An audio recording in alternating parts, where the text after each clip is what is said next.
on the YouTube channel, so let me refresh Yeah. that page so I can get a link to the people. No problem.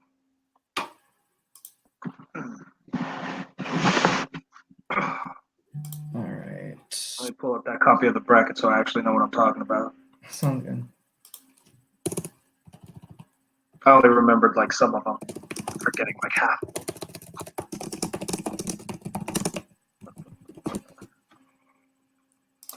All right. So it's posted to the Facebook. Hopefully we're good now. All right. We are live on the YouTubes. So that's good. Good stuff. They must have changed Facebook Live. Yeah. Well, we do what we can. Yeah. Okay. I knew that one. I knew that one. And I didn't know anything from this side. Okay. So do we have? I need to look. I need to put YouTube up so I can see the chat. The viewers. Yeah. Yeah. I'm gonna pull that up on my phone so I can still Well, anybody who is watching. Huh? Oh. All right. Our live. Just give them something to watch. We have one person watching, and I think it's me. All right. But that's fine. People can go back and watch the replay. So, hello everybody. We're just gonna get started right here. My name is Arnold Parker. That's RJ. And we are going to break down the bracket for the Full Metal Geek tournament that we have going on. So, basically, I'm gonna see if I can screen share here. Nope, that's not what I want. Well, while he's doing that, it has been a great season for our first inaugural season of Full Metal Geek. Yes, absolutely. All right, but this is what it's really all about, getting to this point again. Absolutely. So, here we Robert go. needs to be out here. He wants to be 6-0, let's be honest. You're right. So, this is a very crude Microsoft Word text box drawing of what our bracket looks like right now. So I'll just kind of run down the seeds first, and then we can talk about each individual matchup. So number 1 seed is Jay Burns, 4-1. Number 2 seed Tim Mercala, 3-1. Number 3 seed is Dominic Rizzi, 4-3. 4 seed is Sandy Robinson, also 4-3. But Dominic has those TKOs. And then the 5th seed is RJ, that's you, 4-4. 6th seed is Ed Sale, 2-2. 7th seed is Caleb Coho, 3-4.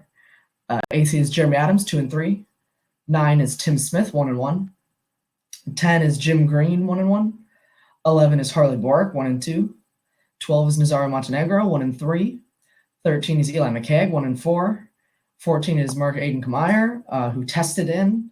And then 15 is Ryan Payne, who tested in. And 16 is Thomas Scully, who's 1-0. So just a quick explanation of how the seeds work. Mostly it was by record. Sometimes it was by personal win. Sometimes it was by accuracy.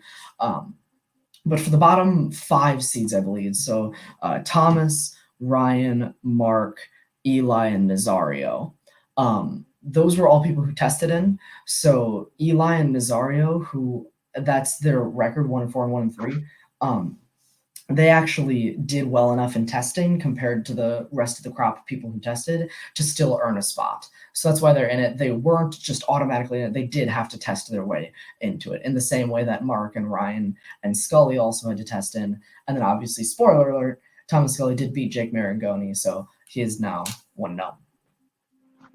Bam. That's how you explain something. Just like that. All right, I'm going to stop sharing. And just like that. Just like that.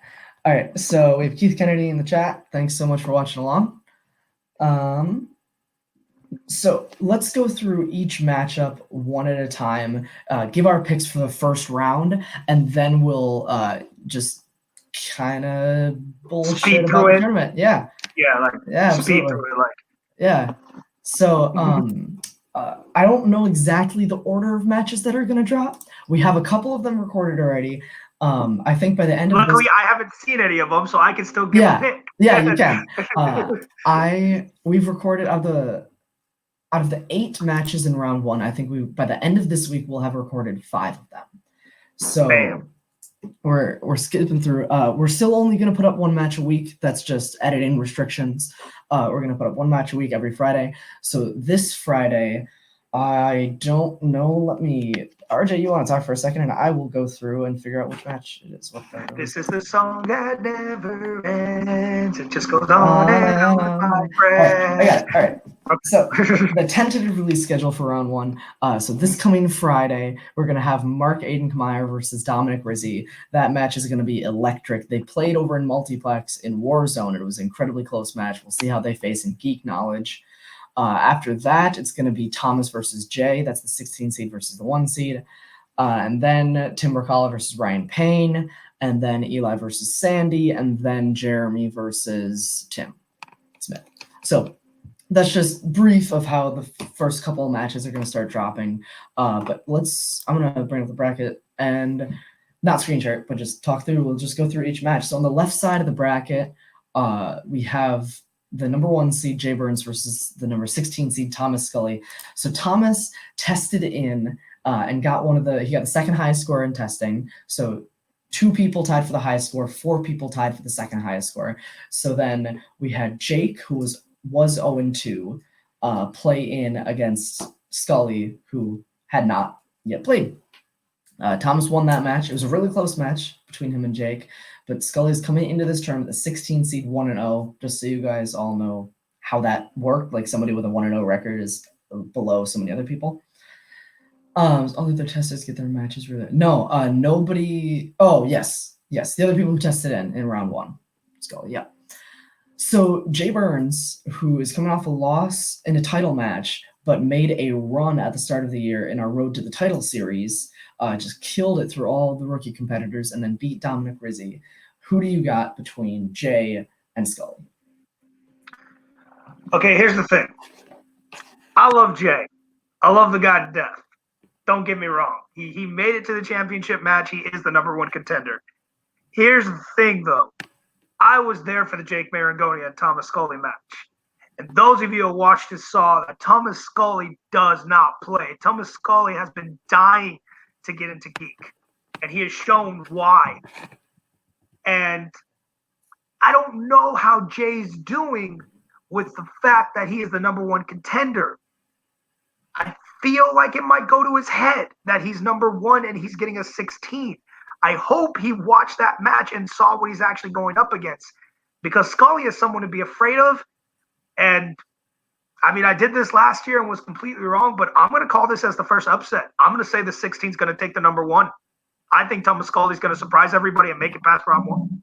Okay, all right, it's an interesting pick. I'm gonna go the other way. My pick is Jay. I know that the loss in the title match really didn't sit well with Jay. He spent a lot of time studying, and he is now on a warpath to come challenge again for that title. Scully's good. He and his partner Boltman really have had a lot of success over in Phantom teams. So he's a good Phantom player. That's kind of where we gauge the Geek Knowledge a little bit. This is a little bit more core, which I think he does specialize a little bit more in. And he played great against Jake, but I definitely have Jay. They're both hungry. You're absolutely right. Scully has been dying to get into this league. He's hungry for that chance, but I think Jay's gonna just take it by a little bit. So next on that side of the bracket, we have the number 9 seed Tim Smith sitting at 1-1 against the number 8 seed Jeremy Adams at 2-3. The reason Jeremy is ranked higher is obviously he's got some TKOs under his belt, higher accuracy as well. I believe Jeremy has the second or third highest accuracy in the league. So I believe you said third. Yeah, third highest accuracy. It's you, Marangoni, and Jeremy, I believe. Something like that, yeah. Yeah.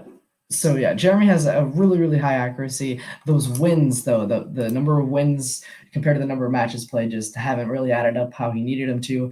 I have Jeremy pretty handedly in this one. Tim also actually has been playing really well. He played a really good game against Malcolm that he won. So he played really well in that match. But overall, I think Jeremy's knowledge is Jeremy's a beast. Yeah, so you have 2 guys here who, as much as they love to compete, they're not guys who really care about being the number 1 contender, and they always go into their matches like that. They're not trying to be the number 1 contenders. They're just trying to play the best game they can play. Mm-hmm. So you're talking about 2 guys who are really even in the way they're going to go into it. You're also talking about 2 guys you're talking about 2 guys that one of their strengths is everybody else's weakness, which is Star Trek. Now, they both do have other strengths, but when you're talking about a category where you can easily throw it in there and screw up your opponent, neither of them have that now. That's usually their go-to. Hey, if I'm going to get an opponent's choice, I'm going to throw Star Trek at them, and you can't do that in this match. So it's really something that's going to really prove what these guys know. However, being the person who gave Jeremy his one more loss of his winning records, I know Jeremy hates having a losing record, and I think that's going to be enough to push him in this match to take the win.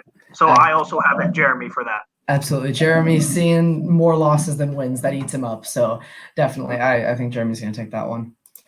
Your next one on that side is Sandy versus Eli, which could very well be like a semifinal or a final. Although you wouldn't guess it by the records, Sandy is sitting at 4-3, having come off a loss in the four-way. That was the last time I believe he played, was the Veterans four-way, against Eli, who was 1-4. Now, that 1-4 is a hard record to come back from. It really is.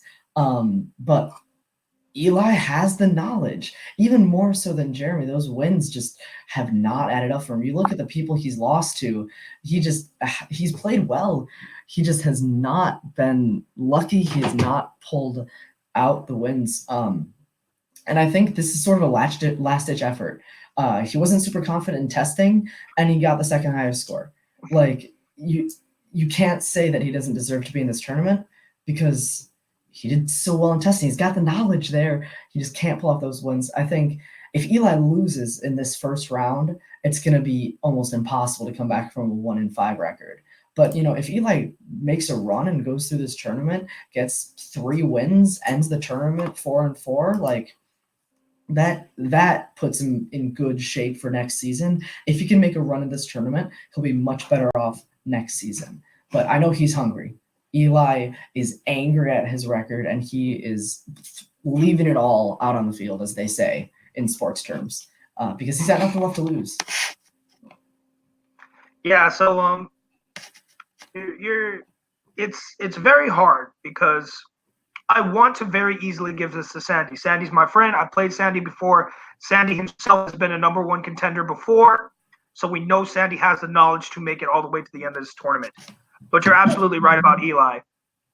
As someone who has handed him one of those losses and then seen the retaliation, granted it wasn't here in Full Metal Geek, it was over in Multiplex and Fandom, but this new turn he is taking of having nothing to lose makes him very dangerous. Yep. However, we have not seen that in Geek. The problem is he has proved it in Multiplex that it makes him dangerous, but he has not gotten back into the Geek ring yet. And I don't know if that might shake that new confidence that he has, because exactly like you said, luck has never been on his side here in Full Metal Geek. So honestly, I hate to say it, but this match is going to come down to luck. It is going to come down to the luck of the wheels if they're finally going to be on Eli's side. And honestly, if he can stay ahead. If he can stay ahead of Sandy and not play catch-up, I think he has a chance to take it. However, I'm still going to give it to Sandy just because Sandy's my boy. You're talking about a guy who's been to the show and is trying to make his way back. He wanted to leave and decided he wanted to come back because he loves playing the game. I think that makes him more dangerous than someone who has nothing to lose. So I'm still going to give it to Sandy. Yeah, absolutely. This is a Hail Mary play for Eli this tournament. And for Sandy, yeah, he could not stay away. He just has that itch to compete in Geek. I'm going to give this one to Eli, but I agree. I think this one is incredibly close. Next up, we have Nazario versus you. This is the last match on this side of the bracket. 12 seed 1-3 Nazario versus 5 seed 4-4 RJ. Who do you got in this one? What do you think I got? I got Nazario. Y'all know I never vote for myself. Don't even play like I do that. Look, I don't know how Nazario plays. I'm sorry I can't watch every single match. That's not a dig on like Nazario. I haven't seen him play, but I heard he's pretty good. But you know what? People have told me I'm pretty good, so I have no idea how this can go. Right now, once again, like I tell everybody, I'm even right now. So it can literally go either way, and that doesn't bother me. I can lose, I can win. Would it be nice to win? Yes. Would it suck to lose? Yes. But look, I discovered this over in Multiplex, and I feel like it's time to bring this to Geek. This is what y'all all have to realize about me. I am the bar. I am the one who stays in the middle and decides if you are good enough or not good enough. If you lose to me, you need to work harder. If you beat me, you should be going up against the big dogs. I'm the bar. So maybe for what I can say for Nazario, for my opponent, this is your chance to prove that you belong in the title contention picture. If you can beat me, then you deserve to move on in this tournament. If you can't, go home and study a little bit more. That's all I can say. But if I move on, it's really interesting for me because I'm sure I'll ask you after this because I know you already have the spoilers. But I can either go up against, if I go up against Eli, that's his shot at redemption if I win. We And I know he'll want that. Oh, you have it? Nope. Even better. Okay, good. So that's awesome because if Eli wins, I know he wants me because he wants a chance to beat me here. I feel it in my bones. Eli wants a chance to beat me here. However, if Sandy wins, that's awesome for me because I haven't played Sandy Peak in like 20,000 years. So I would love to see how I stack up against Sandy. So whether I win or lose, I'm good. But I'm going to give it to Nazario just because I never vote for myself. Fair enough. Nazario is in a similar situation with Eli where he always just gets the rough end of the stick. As far as losses, he, again, has a really, really good accuracy, just those too many losses. But yeah, then did really, really well in testing. So we'll see how this goes. I'm going to give this one to Nazario. I think Nazario is a little bit more well-rounded than you. But if you get a good category in round 2, then it could be anybody's game. So we'll see how it goes. And then we'll switch over to the second half of the bracket. We have the number 2 seed, Tim Berkala, at 3-1, coming off of a win against Harley, against Ryan Payne, who we've never seen before. He's played in some classics, I think. He's played in some Full Metal Randoms. I don't think he's played in Multiplex and Fandom, and he's definitely not played in Geek yet. But this guy killed it. Tied for the highest score in testing. Absolutely killed it. Has earned a spot in this tournament, but he's going again up against the juggernaut in Tim. So this one's tough. We just don't know enough about Ryan to really say. Smart money's probably on Tim because you've seen him before, but I wouldn't be surprised if Ryan comes back. Yeah, this is another one of those situations where both these competitors have something to prove. Yes, you have someone who, you have someone like Tim Berkala who's been here a while and has shown he knows his stuff. It just hasn't really gotten that chance to like really shine. And then you have someone coming in brand new. But here's just the thing from what I said. Regardless of Tim Berkala's record, and despite what he does over in Multiplex, for some reason in Geek, he seems to have a habit of slipping up sometimes. Sometimes slipping up on some really, what most people would consider simple things, real easy slip-ups. And if Ryan can take advantage of that, then we can see a very different game going on here. But like you said, the only thing we've seen from Ryan is testing. And no offense to the testers, like if you're a brand new tester, I know Robert only gives you the normal 15 seconds to answer the questions, but you're talking about an extended first round, not you stuck with 5 questions from a category you don't like, or 3 questions that are 5 points, like a question that's 5 points and it's in the one category you didn't want. It is a whole different game when you're not testing. And to be thrown in against someone like Tim, I don't know if he's ready. So, like you said, for me, it isn't easy. I got to give it to Tim Berkala. Yeah, it's interesting. Tim's only loss comes in a 4-way in the rookie 4-way earlier in this year to Jay, where I think he took second or third. I think he took third in that match. That's where his only loss comes from. But you're right. He's got the experience. I mean, he won the Summer Series tournament of Fandom. He's one half of the Fandom Team Champions. Like we say, like it's experience playing the game. It may not be the exact same type of questions, the exact same format, but it's experience when to use repeats, what categories to respin. All that stuff has to come into play. And Ryan, who hasn't had a really big match like this yet, maybe that inexperience hurts him. So I'm also giving this one to Tim. Next match, there's 3 more to go through. We have Jim Green versus Caleb Coho. I did not do this on purpose, but I'm glad that we're making these two fight each other. Yeah, it's really nice. So I'm going to give this one right off the bat to Caleb. And that's because I spend many an evening on hangout calls with Caleb Coho, and I know how bad he wants that. His record is very deceiving. He is 3-4. 3 of his losses are from multi-person matches. 3 of them are from 3-ways or more people playing in them. So in one-on-one matches, he is 3-1. So the same record as Tim. I think that Caleb has this. I think Jim just isn't as motivated as Caleb, and Coho really wants to. He has something to prove. He is the definition of somebody in this tournament who has experience playing the game, but hasn't made it to that big shot, has not really proven himself. And I think this is the tournament that he's going to do it. Yeah, I agree completely. It's hard to say, like, sorry, Jim, fellow Texan, but yeah, like Caleb just wants it more. Caleb wants you, first of all. Like, let's be honest, he wants you. He wants to play you, and he keeps getting denied that because you just are the champion, and he cannot just seem to get to the championship against you. I mean, sure, he did it. I mean, I think he did it in teams, but he still hasn't done it in singles. He's never been able to play you one-on-one ever, and he wants nothing more than to go question rider against question rider. Like, that's what he wants, and he claims he can do it. But once again, I give Caleb, my speech about me being the bar. Caleb's beat me, so I know Caleb belongs up there. But he's got a little ways to go on his side of the bracket. But it won't be as far as first round is concerned, yeah, I don't think. And honestly, like, I just don't think Jim wants it as bad as him. Jim's gonna give him a good fight. Don't get me wrong, but Caleb wants it more. Yeah, I agree. So yeah, I think Caleb has that first round match pretty much on lock, but then we'll see. He's got a tough road ahead. If he wants to keep going. So yeah, absolutely. Let's see. Next up we have Dominic Rizzi, 4-3, the number 3 seed against Mark Aiden Kmeyer, who is brand new, also tested, and also got the highest score in testing.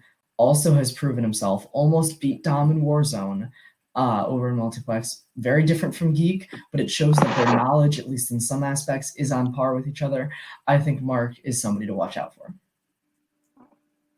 No, absolutely. I mean, like you said, like these guys who tested in good for a reason. Like we looked at the scores.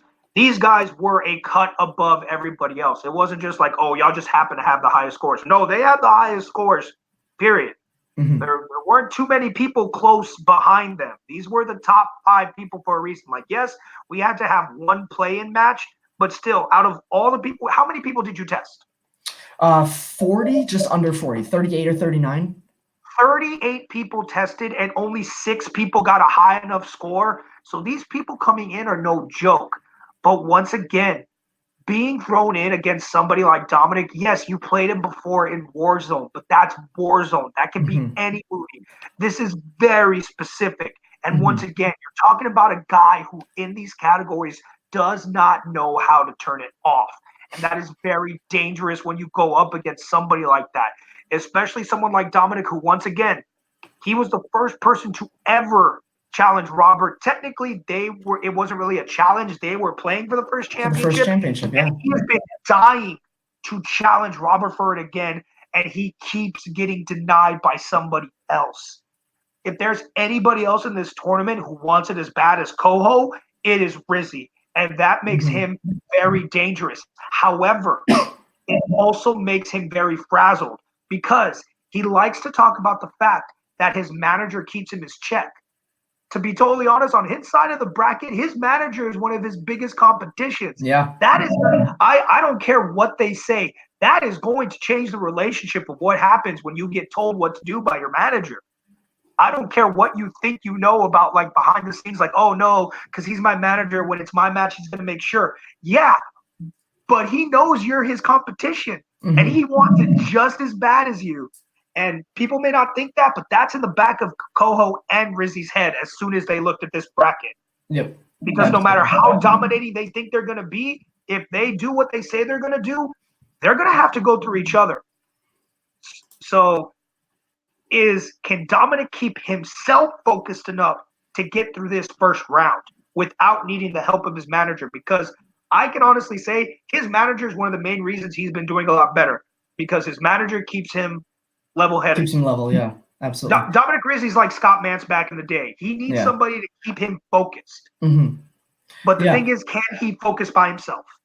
Yeah, absolutely. I completely agree. I liken this match very similarly to Tim versus Ryan. It's somebody with no experience, but with a lot of promise against somebody with a lot of experience who wants to get to the top again. And I got to go with experience on this one as well. I'm going to give it to Rizzy, but I think Mark could definitely surprise some people. Yeah. Your next one is Harley. Next and last match of round 1 is Harley versus Ed. I think the biggest dark horse in this entire tournament is Ed Sale. Yeah, absolutely. Like I hate doing this to people sometimes in the first rounds, and I love Harley to death. But I've seen Harley play. I've played Harley. Harley has obvious holes. Harley is one of those players that if she doesn't get what she needs, she can very easily be taken down.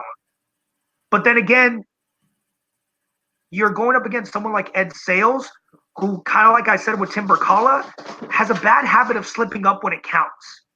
He has a really bad habit of just sometimes dropping the ball. But like you said, he is the one we know has the knowledge. When it comes to just off pure knowledge, Ed Sale takes this one easily, but this one to me can also be very close, because as much as Ed Sale has something to prove, nobody else realizes how much Harley wants to prove that she belongs here. Harley loves the Geek Leagues. Harley wants to prove that she belongs. You don't know how ecstatic Harley was when she found out she was in the tournament without having to test. Like, Harley wants this bad, and I think Ed needs to make sure that he is not taking her lightly. For sure. And with the right category, Harley can do really well. We saw what she did with Star Wars against Tim. She took Tim Berkala to the second last question. And a big part of that is because she got Star Wars in round 2. So and that's my first point. Yeah. If Harley has a very obvious strength. Yeah, with the right category, this is a tense game.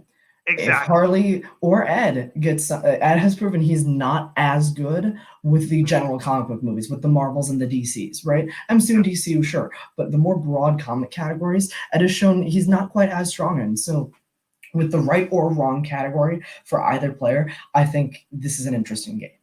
And let's not forget this for everyone for the tournament. Let's not forget the changes we have made to Mixed Bag.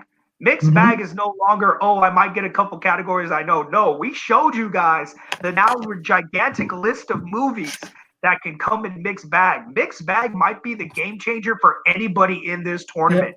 If you get Mixed Bag, you can either get really screwed or you can make a really surprising lead, because a lot of people might throw Mixed Bag at you because they don't want it on the wheel. And you can get Mixed Bag and run it, or you can completely just go, I've never seen any of these movies. So I think that's actually the biggest dark horse of this tournament for me, is not even the wheel anymore. It is the expanded Mixed Bag category.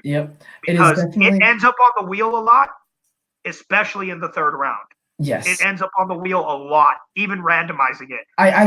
Every single match I randomize every category that's on every wheel, and Mixed Bag has just shown up a lot. Like, that's and of course, round 3 is the one place you don't want that category. Yeah. So Mixed Bag can be a question from any movie that qualifies in this division. So it could be from a Trek to a Middle Earth to anything, but also any superhero movie and any comic book movie or graphic novel movie. All of that is included in Mixed Bag now. You might get lucky, get a Ninja Turtles. I know I'm hoping for it one day. So, I'm giving this one to Ed, but I think this one really, it depends on round 2. I think Ed has a lead coming out of round 1, but depending on what category he and Harley get, it's closer or not so much. Absolutely. So that's it for round 1. Now that you know the first round matches, I want you to give your pick for who's going to win the tournament overall. I can bring up the bracket again. No, I got it here for me. Okay. So going by my first round picks, so That means I got Scully versus Jeremy in the second round. I'm still going to give it to Scully. I actually have Scully making it to the semifinals. Below facing him, um, I have Sandy, honestly. And I'll give, oh man, like that's when it'll really start making a difference, is like, because I don't know what the new guy will do once he reaches that far into the tournament. Um, once again, you got somebody who could really make a difference, but then you have someone who came back for a reason, and it's because he wants another shot at Robert.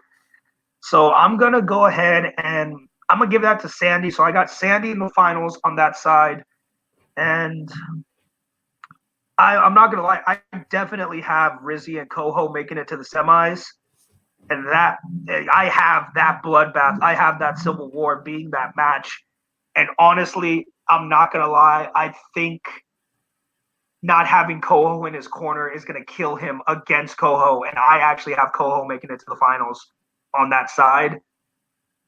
But hey, you know what? I'll make his day. I'll say Coho's going to take the whole thing. I think Coho finally gets his shot at the Hobbit. You stole my pick. I think Caleb Coho. I think Caleb Coho wins this tournament, and you that think is so too? it's a Yep. it's a dark strategy. We'll see. We'll see what ends up happening. But Well, because like I said, you've had a different challenger every time. We have not had a repeat challenger ever, and I think that trend's going to continue. I think the trend's going to continue, that you're going to have a brand new challenger at the end of this tournament. yeah, we'll see how it goes. I'm really interested to see how it goes. So the winner of this tournament will play me for the title at the very end of the year. We're working on some fun guests for that, but this is pretty much it. I am going to post a screen cap of the bracket on the page just so that everybody can check it out. And yeah, I'm probably not going to update it as the matches are released, but at least you guys can get the skeleton. I don't think we're doing a bracket challenge this time just because that's too hard to kind of complicate everything. So No, we're we just not, decided too late, so we're not going to do it. yeah, we're just not We going have to do it. nothing. We have nothing to give you guys. I'm sorry. Yeah. Like we're not going to put another number one contendership on the line. No, we have nothing to give.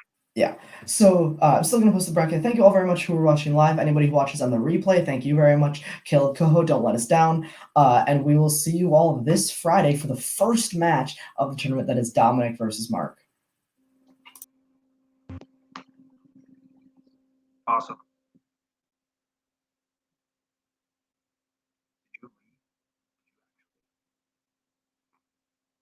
So I think Robert accidentally exited himself out.